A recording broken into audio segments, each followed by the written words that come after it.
그 옆에 있는 분들과 인사하겠습니다. 봄이 왔습니다. 봄이 왔습니다. 로이킴이 부른 봄봄봄 봄이 왔습니다. 노래가 시험장 거예요? 벙커 엔딩 한번 할까요? 네. 봄이 왔습니다. 여러분의 마음속에도 거룩한 봄이 오기를 주님의 이름으로 축복합니다. 오늘 이 말씀 중심에서 응답 딜레마라는 제목으로 하나님 말씀을 준비하였습니다. 성경은 우리에게 쉬지 말고 기도해야 한다고, 구하면 주시고 찾으면 찾게 되고 두드리면 열린다고 기도의 중요성에 관해서 이야기하고, 특히 마태복음 7장 같은 경우는 아무리 악한 아버지라도 자식에게 좋은 것으로 주려고 하듯 하물며 하나님께서 하늘에 계신 너희 아버지께서 구하는 자에게 좋은 것으로 주시지 않겠느냐, 그러면서 기도하면 하나님이 반드시 응답을 주신다고 말씀해 주시지만, 그러나 우리의 삶의 현실 속에서 많은 사람들은 기도를 별로 기대하지 않는 것을 발견하게 됩니다. 하나님은 기도하면 반드시 응답해 주시겠다고 성경의 많은 부분에서 약속해 주시지만, 우리는 이 하나님의 약속을 별로 기대하지 않습니다. 왜냐하고요, 우리가 기도하지 않는 것을 보면 알 수 있습니다. 이 약속을 정말 신뢰한다면, 우리가 기도할 때마다 하나님 응답해 주신다는 것을 우리가 확실히 경험한다면, 우리의 삶 속에서 기도는 떠나지 않을 것입니다. 하나님의 약속이 의심받고 있는 거죠. 더 정확히 말하면 응답이 시원치 않기 때문에 우리가 기도에 모든 것을 걸지 않는 거죠. 하나님의 응답에 대한 약속과 현실에서 체감되어지는 체감 응답 사이에는 괴리감이 존재하는 것을 발견하게 됩니다. 하나님은 분명히 응답해 주시겠다고 약속해 주셨지만, 그 약속을 믿고 우리가 기도할 때마다 번번이 거절당하는 우리의 모습을 보면서 응답률의 퍼센트가 너무나 낮다라고 생각하는 거죠. 10번, 10개를 기도하면 하나님 겨우 하나 들어주시는 하나님. 효율성을 따지는 요즘 우리들에게 이것은 별로 투자할 만한 가치가 없는 일이죠. 100원을 투자해서 한 1000원은 남겨야 우리가 투자할 만한 가치가 있는데, 100원을 투자해서 10원도 건지지 못하는 것 같은 이런 현실 속에서 많은 사람들이 기도를 하지 않는 것은 당연한 일입니다. 기도해도 응답받지 못하는 하나님께 상처받는 사람들이 점점 늘어가고 있습니다. 하나님이 내 기도를 거절한다는 거죠. 그래서 차라리 상처받지 않기 위해서는 기도하지 않는 것이 낫다. 차라리 내 열심으로 일을 해결해보자. 결과를 분명하게 알 수 있고 예측할 수 있는 방법은 보이지 않는 하나님께 기도하는 것보다 내가 계획하고 내가 준비하고 내가 그 일을 해 나가는 것이다. 이것이 더 현실적이라고 생각하는 똑똑한 그리스도인들이 점점 늘어가고 있습니다. 자기 살궁리는 자기가 해야 되는 거죠. 나라가 안 도와주니까 누가 나를 도와주겠느냐. 그러니 내 살궁리는 내가 하자 하고 기도를 포기하는 사람들이 특별히 그리스도인들 안에서 많아진다는 사실입니다. 응답이 잘 되지 않는데 기도할 이유가 없는 거지. 응답이 잘 되는데 기도하지 않을 이유가 없지 않습니까? 마치 커피 자판기에 동전을 넣으면 즉시 응답이 되어서 커피가 나오듯이, 우리가 하나님께 드리는 기도가 즉각 내가 원하는 시간에 내가 원하는 대로 응답된다면 여기서 기도하지 않을 사람이 누가 있겠습니까? 기도를 즐기겠죠. 그러나 너무나 더딘 응답에 사람들은 지루해하고, 내가 원하고 기도한 대로 응답되지 않는 그런 현실 속에서 기도는 뜨거운 감자일 뿐입니다. 하자니 시간이 아깝고 비효율적인 것 같고 응답받을 확률이 10분의 1도 안 돼요. 또 거절감, 하나님께서 응답되지 않는 것을 통해서 이 거절감으로 인해 받는 상처. 그래서 차라리 내가 직접 현실 속에서 해결하는 것이 낫다라고 판단을 해버립니다. 또 정말 내가 해결할 수 없는 문제가 있을 때 그때는 어쩔 수 없이 울며 겨자 먹듯식으로 하나님 앞에 나와서 기도할 수밖에 없는 거죠. 이것저것 다 해보고 안 되니까 에라 기도나 해보자 하고 기도를 하게 되는 거죠. 안 하자니 교회 나가면 기도해야 된다고 강조하고, 그래서 어쩔 수 없이 그저 적당한 선에서 기도하고 있는 요즘 그리스도인들을 발견하게 됩니다. 이것을 저는 응답 딜레마다 이렇게 부르고 싶습니다. 우리 자신에게 물어보세요. 왜 기도하지 않는가? 왜 기도에 목숨 걸지 않는가? 하나님께서 구하면 주시고 찾으면 찾고 문을 두드리면 열리게 하겠다고 그토록 간절하게 약속해 주셨지만 우리는 그 하나님의 약속에 별로 기대하지 않는 이유가 무엇인가? 왜 기도에 자신의 인생을 걸지 않는가? 오늘 저는 다니엘의 기도를 통해서 이 응답 딜레마의 문제를 풀어가 보려고 합니다. 이번 주 내내 새벽에 다니엘의 기도에 관해서 살펴보았습니다. 다니엘의 기도에 특징이 있습니다. 다니엘은 정말 응답을 잘 받았을 뿐만 아니라 그 응답이 굉장히 빠르게 왔어요. 뿐만 아니라 다니엘이 기도하면 하나님께서 더 응답하지 못해서 안달이 난 사람처럼 안달이 나신 하나님을 발견하게 됩니다. 우리가 기도할 때는 그 응답이 더디기만 하고 마치 하나님이 아무 말씀도 안 하시는 것 같은데, 다니엘의 그 기도를 이번 주 내내 살펴보면서 다니엘이 기도할 때마다 응답해 주셨고 그것도 너무나 빨리 응답해 주신 것을 보면서 저에게는 작은 열등감이 생기기 시작했습니다. 다니엘은 누구고 나는 누군가? 오늘 본문에도 보니까 23절에서도 곧 내가 기도를 시작할 즈음에 명령이 내려졌으므로 내게 알리러 왔노라. 그러면서 너는 크게 은총을 입은 자라. 이 장면을 보면 막 부럽기도 합니다. 이게 무슨 말이에요? 다니엘이 기도하려고 주 하니까 바로 응답이 떨어졌다. 할렐루야. 우리는 그토록 부르짖고 밤낮 부르짖고 며칠을 부르짖어도 하나님은 들었는지 마는지 응답이 없는데, 다니엘은 주여 하면서 주 하니까 바로 응답이 바로 떨어진다. 이런 장면을 보면 막 부럽기도 하고 나의 믿음과 기도가 초라해 보이기도 합니다. 수연아, 하나님 서울대학 붙여주십시오 할 때 할 때 알았다 하고 응답해 주시면 얼마나 좋겠습니까? 근데 하나님 서울대학 붙여주십시오, 내가 왜 이렇게, 내가 무슨 문제입니까? 몇 날 며칠을 부르지도 하나님은 응답하지 않는 것을 보면서 기도할 맛이 날까요? 안 날까요? 안 나요. 하나님 나에게 돈이 필요한데 100억이 필요합니다. 100 할 때 바로 응답을 주신다면 기도하지 않을 사람이 누가 있겠습니까?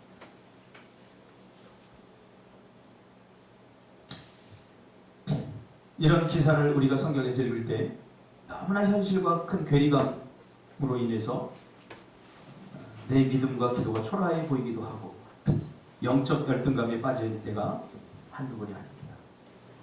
왜 응답되지 않을까? 왜 기도가 응답되지 않을까? 그러면서 기도가 응답되지 않을 때는 우리가 조금 성경 공부한 사람들은 어떻게 생각합니까? 내 기도가 지금 응답되지 않아. 그때 우리가 성경 공부 시간에 배운 대로 시편 66편 18절에 보니까 내가 내 마음의 죄악을 품었더라면 주께서 듣지 아니하시리라. 맞아. 하나님은 내 마음의 죄악을 품고 기도하면 그 기도를 듣지 않으셔. 그러니까 응답이 안 오는 거야. 그러면서 회개도 합니다. 죄 때문이야. 내가 죄를 많이 졌기 때문에 하나님 응답해 주시지 않는 거야. 죄를 회개하고 나서 하나님 앞에 부르짖어도 응답이 없을 때는 야고보서 4장 3절에 보니까 구하여도 받지 못하면 정력으로 쓰려고 잘못 구하기 때문이다. 맞아. 내 기도가 너무 욕심이 많아. 내 정력적인 기도야. 혹시 내 기도가 너무 정력적인 것은 아닐까? 정력적인 것이 때문일 거야. 하면서 자신을 위로해 보지만 그러나 진정한 위로가 되지 못하죠. 그러면서 어떻게 해서 다니엘의 기도에 응답이 잘 되었고 빠르게 되었는가? 오늘 우리는 이 다니엘의 기도를 연구하고 살펴보기를 원합니다. 오늘 이 다니엘의 기도를 연구하고 살펴보다가 저는 몇 가지 다니엘이 왜 이렇게 빨리 응답을 받았고 다니엘의 기도가 전부 응답을 받을 수밖에 없었는가에 대해서 몇 가지 인사이트를 얻게 되었습니다. 첫 번째는 다니엘의 기도의 특징, 빨리 응답받고 다니엘의 기도가 적절한 때 응답받은 이유는 그가 하나님의 이름이 높여지기를 위해서 기도했기 때문입니다. 그의 기도 제목은 자기 자신을 위한 기도 제목이 아니라 그 기도가 이루어짐으로 인해서 하나님께 영광이 되기를 원합니다. 이런 기도 제목이었다는 거예요. 그리고 공동체를 위한 기도 제목이었어요.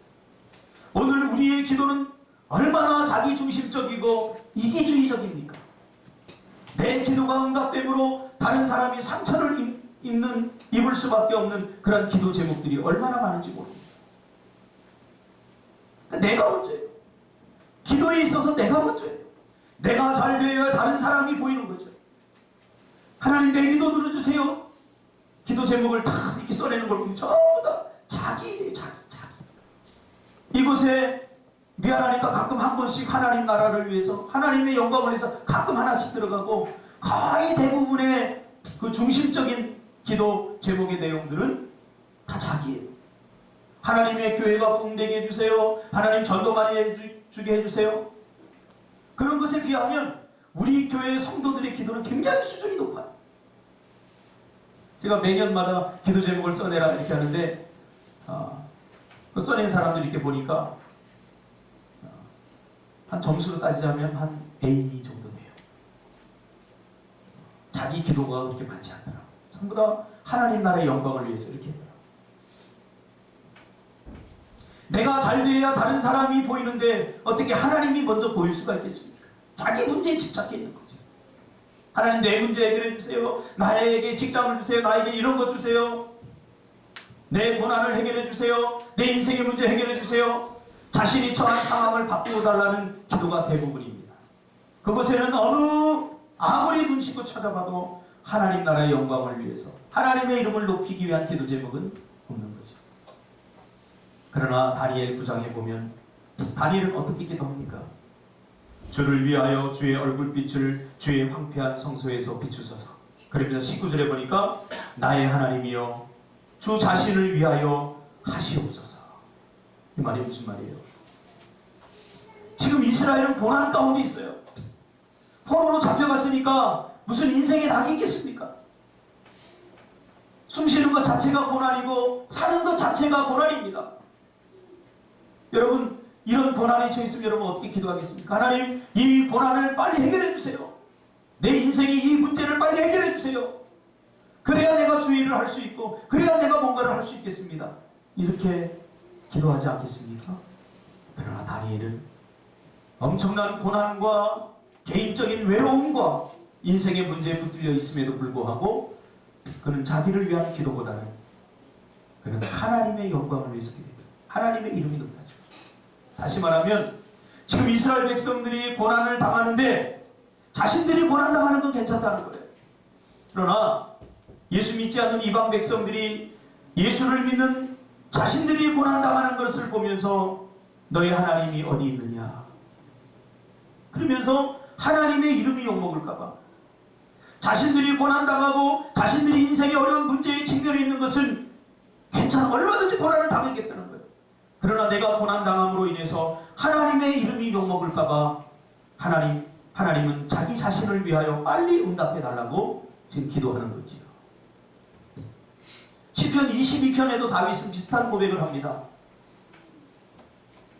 하나님 내가 지금 어려운 가운데 처해 있습니다. 내가 지금 쫓겨다니게 됐습니다. 광야에서 지금 왕좌에서 내가 끌려나가서 아들한테 배신을 당하고 나는 지금 쫓겨다니고 있습니다. 나는 얼마든지 쫓겨다닐 수 있습니다. 나는 얼마든지 고난당할 수 있습니다. 나는 이렇게 살다 죽어도 괜찮습니다. 그러나 내가 이렇게 됨으로써 하나님을 믿는 내가 이렇게 고난을 당함으로써 하나님을 믿지 않는 사람들이 하나님의 이름을 깎아내릴까봐 이것이 두렵습니다. 다윗은 그렇게 고백하고 있습니다. 여러분, 이것이 십자가의 기도입니다. 오늘 다니엘이 그렇게 기도하고 있잖아요. 괜찮아요, 하나님. 우리가 고난 당할게요, 기꺼이. 우리가 어려움 당할게요. 인생에 문제 있으면 그냥 끌어안고 살게요. 그러나 하나님을 믿는 백성들이 이렇게 살면 이방 사람들이 하나님을 향해서 뭐라고 하겠습니까? 그러니 당신의 이름을 위하여 빨리 응답하옵소서. 얼마나 멋지게. 모세가 드린 기도도 비슷해요. 모세는 하나님, 내가 죽어도 좋사오니, 생명책에서 내 이름이 지워져도 좋사오니, 대신에 내 이름을 생명책에서 지워주는 한이 있더라도 이스라엘 백성들을 구원해 주세요. 오늘 우리의 기도는 너무 세상적이고 세속주의적이며 자기중심적입니다. 주님이 가르쳐준 기도도 마찬가지입니다. 주님이 가르쳐준 주기도문 우리가 매일 외우잖아요. 하늘에 계신 우리 아버지여, 그러면서 처음에 나오는 명제가 뭡니까? 이름이 거룩히 여김을 받으시오며. 여러분, 주님은 분명히 우리에게 기도는 아무렇게나 구해도 된다고 말하고 있지 않습니다. 제가 설교를 준비하면서 무신론자들이 쓴 책들을 몇 가지 살펴보니까 기도에 대해서 비판을 해놨더라고요. 기도에 대해서 비난을 해놨더라고요. 그리스도인들이 드리는 기도에 대해서 비판을 해놨더라고요. 어느 정도 공감을 하면서 제가 내린 결론이 뭔지 아십니까? 쥐뿔도 모르면서, 개뿔도 모르면서. 그러니까 우리가 기도를 제대로 해야 된다. 이 무신론자들이 기도를 비판해 놓은 것은 성경에 예수님이 가르쳐준 기도에 대해서 비판한 게 아니라 우리가 드리는 기도에 대해서 비판해 놓은 거예요. 그러니까 결론은 낫지 않습니까? 우리가 제대로 기도하면 되는 거지. 저는 내 인생에 그 몇 가지 큰 그 레마로 들려온 하나님의 음성이 있는데 그 중에 하나가 뭐냐면, 예전에 오카노 목사님의 설교를 듣다가 그 목사님이 하신 말씀이 지금도 이 가슴속에 꽉 박혀 있어요. 한국에서 30년 동안 선교 생활을 하다가 이제 은퇴를 하면서 외국으로 떠나가시면서 한 선교사님이 남긴 말입니다. 한국 기독교에 남긴 말입니다. 무슨 말이냐면, 물어봤어요. 이제 한국 그리스도인들에게 하고 싶은 말 없습니까? 이 선교사님, 외국 선교사님이 이렇게 말했습니다. 한국 성도들은 생각하는 건 불교적으로 하고, 한국 그리스도인들을 향해서 말한 거예요. 생각하는 것은 불교적으로 하고 삶의 방식은 유교적이며 급할 때만 하나님을 찾는 것을 보면 굉장히 샤머니즘적이다. 무슨 말이에요? 성경적이지 않다는 거예요. 설교를 듣고 성경 공부를 하고 그래도 내 삶이 바뀌지 않는다는 거예요. 여전히 나는 불교적으로 생각하고 삶의 방식은 유교적이며 급할 때만 하나님을 찾는 걸 보면 샤머니즘적이라는 거예요. 그 어디에도 기독교적 냄새가 나지 않는다는 거예요. 우리의 삶의 어디에서도 성경적인 모습을 찾아볼 수 없다. 제 목회의 중요한 모토 중에 하나가 제대로 하자 아닙니까? 제대로 하자. 주님은 분명히 제자들이 요청했습니다. 예수님, 우리에게도 기도를 가르쳐 주십시오. 요한의 제자들을 보니까 요한의 제자들은 기도하더라고요. 근데 우리는 주님이 기도를 우리에게 가르쳐 주고 우리도 그대로 기도하겠습니까? 하겠습니다. 그러니까 주님께서 너희는 이렇게 기도하라 그러면서 가르쳐 준 게 주기도. 너희는 이렇게 기도하라. 이 말은 뭐예요? 기도에는 방법이 있다는 거예요. 여러분, 예수 믿지 않는 사람도 문제가 생기면 다 기도합니다. 샤머니즘, 심지어 신을 인정하지 않는 사람들도 한계에 부딪히면 신이 있다면 이러면서 기도합니다. 만약 신이 있다면 이 문제를 해결해 주세요. 그러면서 기도합니다. 이런 기도 아니라는 거예요. 우리의 기도의 수준을 더 높여야 됩니다. 어디까지요? 예수님이 가르쳐준 거예요. 그러기에 기도는 배워야 하고 훈련되어져야 됩니다. 가끔 한 번씩 하면 하는 거 취미죠, 취미. 그러니까 우리의 기도가 취미 이상을 넘지 못하는 거예요. 국가대표급 기도가 되기 위해서는 연습과 훈련이 되죠.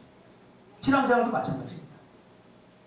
제가 전도를 하면서 많은 사람들에게 이렇게 이야기를 해보면 교회에 대해서, 하나님에 대해서, 기독교에 대해서 나보다 더 많이 알아요. 근데 알고 있다고 착각하는 거지 다 어디서 주워들은 이야기들이에요. 성경에서 나온 이야기는 하나도 없어요. 그러니까 뭐라고 그래요? 내리는 결론이 개독교 이렇게 됩니다. 개독교. 그럴 수밖에 없어요. 언제 내가 한번 신앙생활 제대로 한번 해봤냐 말이에요. 그래서 내가 늘 전도할 때마다 마지막 던지는 말은 그거예요. 신앙생활 제대로 한 6개월만 해봐라. 인생이 달라진다. 기도를 한번 제대로 해봐라. 하나님이 응답해 주지 않겠느냐? 왜 저에게는 매일매일 응답하시고 저에게는 매일매일 하나님께서 응답을 들려주시는데 여러분에게는 응답이 없을까요? 이제 우리는 제대로 해야 됩니다. 기도에는 방법이 있다는 거죠. 오늘날 많은 그리스도인들이 자기 방식대로 기도합니다. 마치 우리의 기도의 수준이 너무 세속적이고 마치 문제가 생기면 정치비나 무당을 찾아가는 수준에 머물러 있다는 거죠. 예수 믿지 않는 사람들도 문제가 생기면 점집 찾아가면 우리 집 앞에 점집이 있어요. 점은 안 먹고 매 고수도만 치는 것 같아요. 그렇죠?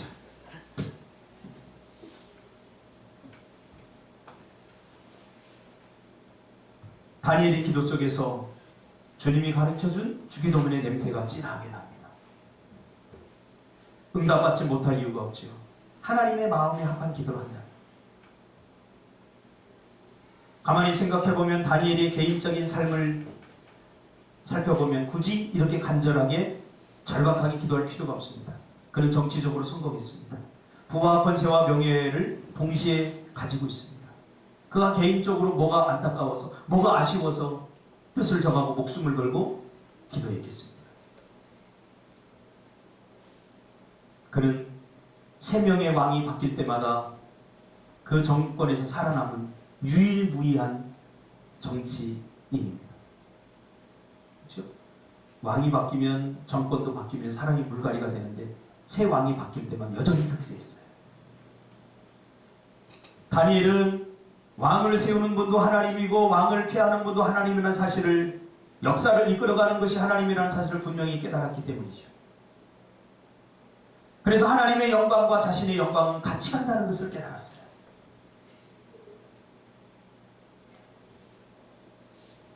우리의 기도가 조금 수준이 있을 필요가 있어요. 그저 자기 먹고 살 거, 자기 미래. 다윗이 골리앗 앞에 왜 뛰어나갔습니까? 간단해요.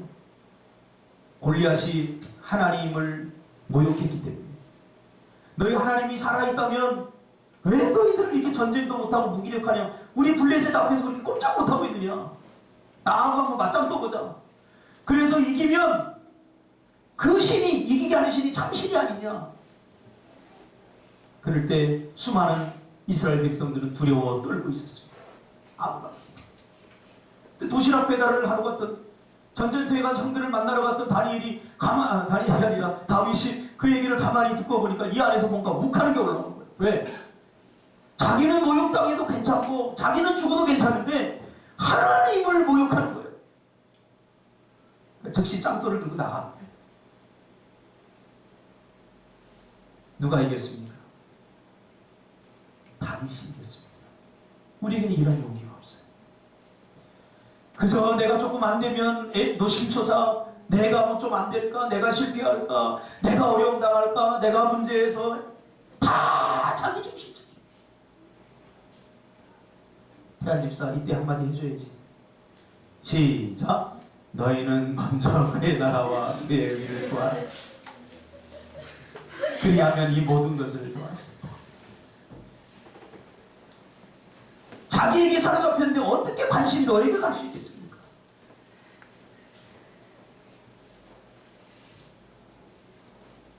우리가 우리의 삶의 결핍과 우리 인생의 문제보다 먼저 구해야 할 것이 무엇인가를 우리가 분명히 해야 됩니다. 제가 늘 반복해서 이야기하죠. 저도 목회를 시작하고 나서 제 개인적인 기도는 사실 못해요. 못할 수밖에 없어요. 그냥 성도들 기도하다 보면 피곤하고 지치면 그냥 내 기도는 그냥 거의 못해요. 그렇다고 내 삶이 엉망입니까? 그렇지 않습니다. 먼저 구할 것을 구했더니 하나님께서 모든 것을 더하여 주시더라. 본질이 뭔가를 우리 분명히 깨달아야 되죠. 다니엘은 그랬던 거죠. 두 번째로 다니엘은 자신의 뜻보다 하나님의 뜻을 붙들고 기도했습니다. 다니엘의 상황을 보면 충분히 자신의 뜻을 내세울 수밖에 없는 상황입니다. 그러나 그는 철저히 자신의 뜻을 하나님 앞에 복종시키고 굴복시키고 오직 주님의 뜻만을 구했습니다. 예수님의 기도가 생각나죠? 예수님께 십자가를 지시기 전에 그 십자가의 고통이 얼마나 큰가를 그는 알았던 거죠. 사순절을 맞이하면서 주님의 고난을 묵상하면서 가득해서 주님이 저에게 주시는 인사이트는 예수님의 고난, 진정한 고난이 무엇이었느냐 이렇게 물어요. 무엇이었을까요? 채찍의 맞음이었을까요? 그것보다 더한 고통은 배신입니다. 인간에게 배신. 그리고 모욕입니다. 불과 며칠 전까지만 해도 예수 왕이다. 우리 인류의 왕이다. 그러면서 막 종려나무 가지를 들고서 환영했었는데 그 사람들이 돌변해서 예수님이 십자가를 지니까 얼굴에다 뭐를 뱉었어요? 침을 뱉었어요. 여러분 침 뱉음을 당해본 사람 손 들어보세요. 저밖에 없군요.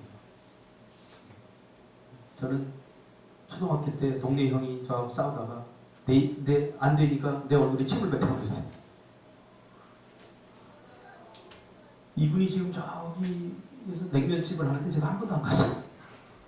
그 수치와 범위가. 그동안 내가 살아오면서 많은 사람들한테 맞았어요. 동네 형들한테도 많이 맞고 했어요. 근데 그 사람은 하나도 기억 안 나고요. 그 형이 나한테 얼굴에 침 받은 건 기억나요. 얼마나 수치스러웠으면 그 어린 나이에.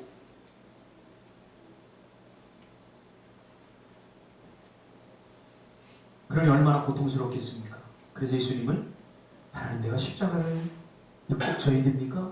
하나님께 기도하고 마지막에 뭐라고 기도합니까? 그러나 주님 하나님 나의 원대로 마옵시고 아버지의 뜻대로 하옵소서.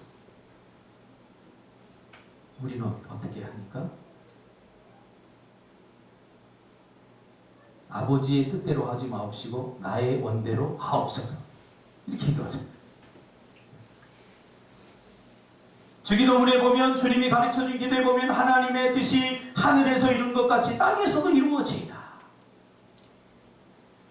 하나님의 뜻을 이루는 기도를 하시기를 주님의 이름으로 축복합니다. 아멘. 그렇게 하면 내가 안 될 것 같고 망할 것 같고 잘못될 것 같습니까? 그렇지 않습니다. 주기도문의 핵심이 뭐예요? 이렇게 기도하면 응답해 주신다. 자신의 뜻보다 하나님의 뜻이 먼저라는 거죠. 주님이 가르쳐준 기도는 자신의 뜻을 관철시키는 것이 아니라 하나님의 뜻이 내 전 인격과 내 전 생애와 내 전 헌신과 나의 열심을 통해서 나의 순종을 통해서 이루어지는 것이지. 그래서 빌립보서 2장 13절에 보니까 저는 이 구절이 너무 좋아요. 너희 안에서 행하시는 이는 하나님이시니 자기의 기쁘신 뜻을 위하여 너희에게 소원을 두고 행하시나. 이렇게 얘기하니까 그러면 나의 뜻대로 구하지 못하면 이 기도가 재미있습니까? 하나님 뜻만을 구하면. 그래서 빌립보서에서 사도 바울은 뭐라고 얘기합니까? 아니다. 하나님의 뜻 라운드, 나의 뜻 라운드가 있어요. 겹쳐지는 이 가운데 부분, 이게 영어로 뭐라고 그러죠? 컴플리먼트. 유니온인가요? 수학을 배운 지 하도 오래돼가고. 네? 아무튼 거식입니다. 요 합쳐지는 요 부분. 나의 소원이기도 하고 하나님의 뜻이기도 하고. 그렇죠? 하나님의 뜻을 먼저 구하면 쉽게 설명해 줘요. 쉽게. 하나님의 뜻을 먼저 구하면 그 뜻이 나의 마음에 소원으로다가 나타나서 기도 제목이 된다는 거지. 이해가 가시죠? 그러나 단순히 나의 원투만 있으면 안 된다는 거예요. 나의 원트만 있으면 거기는 하나님의 뜻이 없을 수 있다는 거죠. 그러니까 어디서부터 시작해야 돼요? 하나님의 뜻에서부터 시작해야 돼요. 하나님의 뜻에서 시작하면 하나님은 그 마음에 소원을 주시고 그 소원이 나의 원트가 되고 하나님의 원트가 될 수 있다는 거죠. 하나님의 뜻이 나의 뜻이 되는 순간이죠. 바로 예수님의 기도가 그랬던 거죠. 오늘 다니엘의 기도가 바로 그랬던 것입니다. 기도의 제목이 자기에게서 나온 것이 아니라 하나님에게서 나와야 한다는 것을 우리는 발견하게 됩니다. 이번에도 우리 미얀마 선교 와서 맹각균 선교사님이 하신 이야기를 우리가 많이 들으면서 은혜받지 않았습니까? 그 척박한 땅, 정말 우리나라 50년대, 60년대만도 못한 그 척박한 땅에 가서 자기가 고생하는 것은 괜찮은데 자식들과 처가 고생할 거 생각하니까 눈앞이 캄캄했다는 거죠. 그래서 하나님께 기도했다는 거죠. 근데 그곳에서 자녀들과 아내가 그런 고백을 했다는 거예요. 우리가 한국에 있은들 이렇게 행복할 수가 있겠습니까? 우리가 한국에서 산들 이렇게 행복하게 살 수가 있겠습니까? 하나님의 뜻이 하늘에서 이루어진 것, 하나님의 뜻을 구하니까 우리 인간의 뜻들이 아름답게 이루어진 것을 보게 되죠.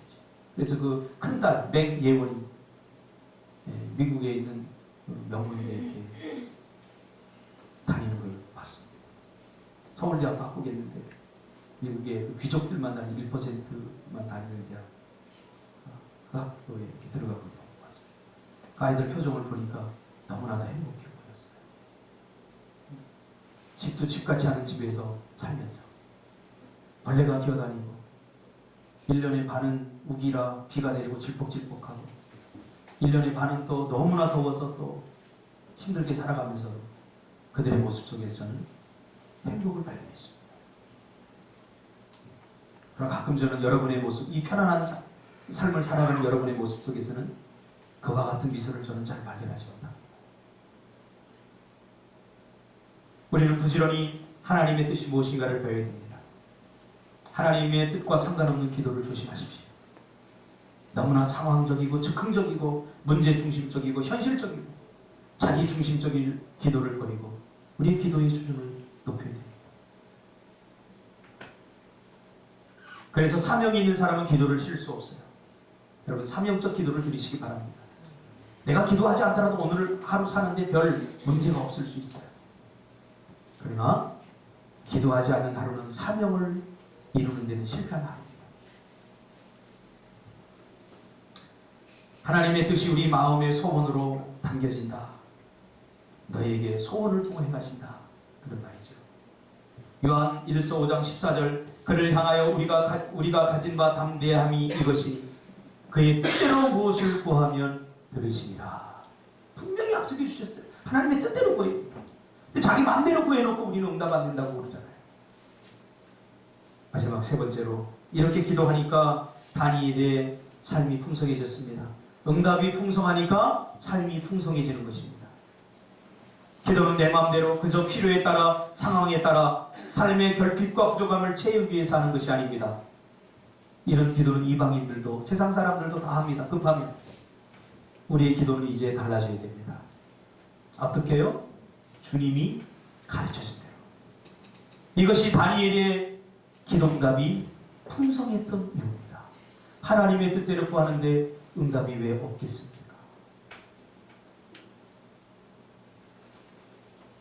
응답이 풍성했기에 다니엘의 삶은 풍부해지고 비록 포로의 신분이었지만 그 인생은 결코 초라하지 않았고 궁색하지 않을 수 있었습니다. 하나님은 이렇게 하나님의 뜻대로 하나님의 방법대로 기도한 그에게 예레미야 33장 3절 말씀처럼 크고 비밀한 일을 보이셨고 야고보서 1장 5절 말씀처럼 그의 부족함을 채우셨고 에베소 3장 20절처럼 그의 인생을 풍성하게 하셨습니다. 여러분 다니엘처럼 기도하시기를 주님의 이름으로 축복합니다. 기도하겠습니다. 걸어가신 아버지 하나님,